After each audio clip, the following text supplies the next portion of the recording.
Hey, Mr. Steve Kaufman, it's Alex here.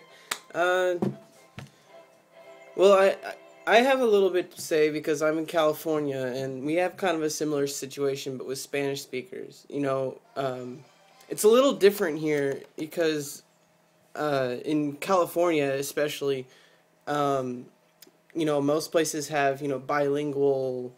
You know, most places in the government require that you speak Spanish because there will be a lot of Spanish speakers, and you go to the DMV or anything, there's always the Spanish booth and all that. So it's a little different, but it's still the same kind of thing because it's always like they're kind of stuck in their own little communities, and they always watch TV in Spanish. They always talk to everybody in Spanish. Their computers set to Spanish, and they always say that they want to learn English, but they don't do that.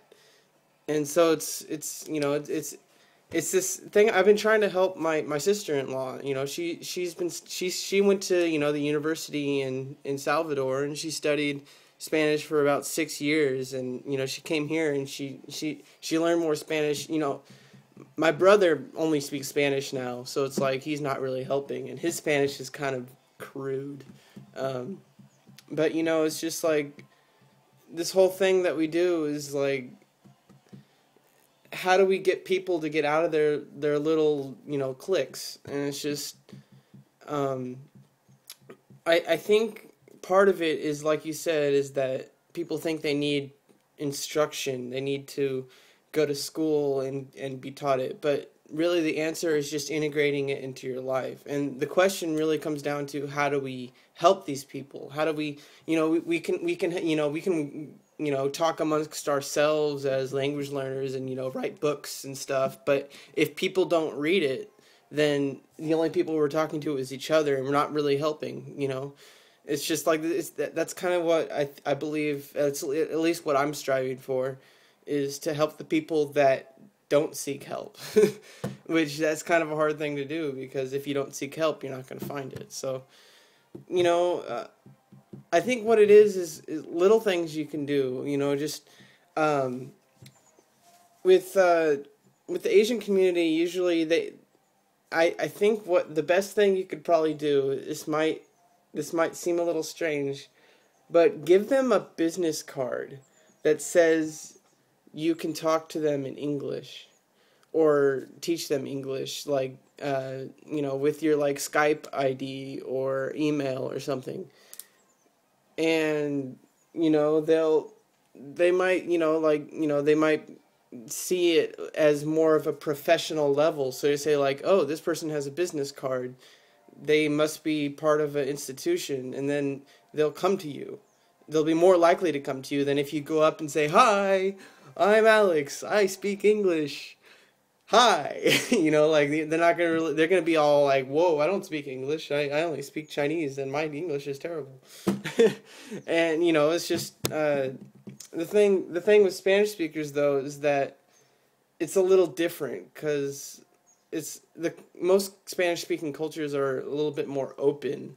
So it's it's a tough thing, for a government to decide about immigration status. Like, I think you're on the right track with the whole rewards incentive thing. Like, if you were promised $10,000 to speak fluently, I think you would want to do it. I mean, like, you also have a really good point about the whole education rewards thing. I should look into that, because I've always had a problem attending education institutions. I have no problem at all learning. I just have a problem actually, going through with it, like going to class and doing the homework and all that. Because since elementary school, I've never seen a point in doing homework, because I always work towards grasping the concept rather than trying to get the homework done. And uh, in elementary school, I was trying to get attention from the teachers, so I would do it. But as time went by, I noticed that teachers, you get older, and also teachers kind of have more students as soon as you hit the middle school level. And I kind of just started, losing interest in that, and I just would. just learn everything from the class, but I would still get an F. I would pass with an A on the tests, but in the class I would have an F. So that's it's this whole thing. We have this established institution that we know works for some. Actually, no, a fair large amount of people actually benefit from this current system, but there's a lot of people that just aren't able to be helped by it, and it's just how are we supposed to fix this? And I think part of revolution is that we don't really need to overhaul the system, but rather we should just like we're in need of change, but it's not to the point where people need to be like people on the internet especially, they are really really heated about this kind of stuff, and and also about other issues that I'm not really going into, but it's just we, especially I'm sure it's similar in Canada, but in America we are really a lot better off than what these people think we are. They think that we're enslaved and that we're the government is completely taking advantage of us. Like how many people have you seen on a regular basis that don't have a cell phone? Like I was in the homeless shelter and everybody had a smartphone. I mean, everybody. You didn't even have to worry about people stealing it because they already had a better one. It's silly. Like, we're a lot better off than what people think we are. But I mean, that being said, we're still kind of we're stifled. We're stifling ourselves intellectually because of our current system. And I think there needs to be a campaign where there's an actual testing institution that tests your ability rather than have an institution that teaches you it, because that we're pouring money into it like year after year, through the government pays a little bit of it, but there's private donations, there's campaigns to raise money and all that, fundraising and stuff to put money into the system that just doesn't produce results. Produces results for somebody, but for the money that we put into it, it really doesn't produce results. So I think all that money could be better spent towards recreating this institution into a testing facility rather than a teaching facility. And then we would provide all the resources through books, through internet, through private courses. Everybody can do, like you said, you can find education wherever you want. And then no matter where you go, then you go to be tested on it. And I think that would show a lot more results.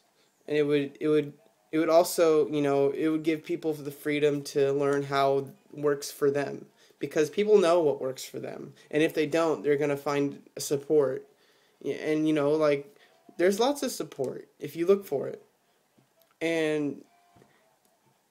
But, yeah, the number one advice to someone who wants to learn English is to use English.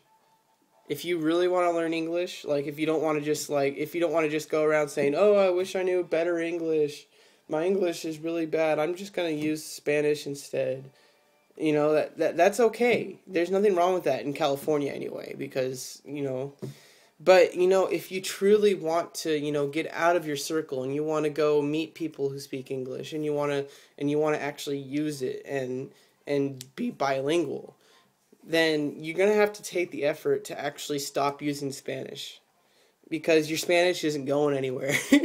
I mean, you're already so saturated in it that I mean, by the time you've moved to this country, you've already got so much. I mean, I'm never going to forget English. There's so much English around me. And even if I went to zero frequency rate of English, there would be some way. I mean, it's like riding a bike. I would start using English again. I would be really choppy. but after a couple weeks, I would probably be, right back in it. So you're not going to lose your Spanish. Like, you're not going to lose I'm not going to lose my English. You know, you can't lose. So, watch TV in English. I recommend not watching crap. The Daily Show is really good. You think that because it's Comedy Central that it would actually be lower quality. It's actually really high quality for English learners. Other shows would be news shows, anything like The Daily Show, really, where it's someone talking and they're offering a little bit of, light side to it, a little humor, or like Jay Leno, he's good too. All those shows. Now, there's also, a lot of cartoons out there that I personally would recommend because I grew up on cartoons. like comic books, like Spider-Man, X-Men. Those are really good for learning English because our brain works in episodes. We understand the human nature, that people have struggle and people have events in their life, and when we see this on a screen we can relate. And so when you see that in a language you're learning, it personalizes it. Anyway, the whole immigration thing, I wouldn't say that I agree that you should be deported if you don't know English, because really, I mean, you can function in a country in your own language. You don't even have to learn the language of the country, and you could be a functioning part of society. I mean, really, you're going to be more part of the community if you know the country's language. I personally wouldn't go to a country expecting them to cater to me. I would learn their language, and before I went there, I haven't even gone to Japan yet. I really want to, if I could afford it. But I can't. So, but I really want to go there. I've been studying it for 10 years. I really want to go there. But I would, if I'm not going to go to a country and live there if I don't learn the language. That's just me though. But a lot of people coming to America, or in your case Canada, are coming there because they want to get out of their country for whatever reason. There's different economic reasons, there's poverty reasons, there may be personal reasons like family, like they want to get away from family, certain family that are dangerous.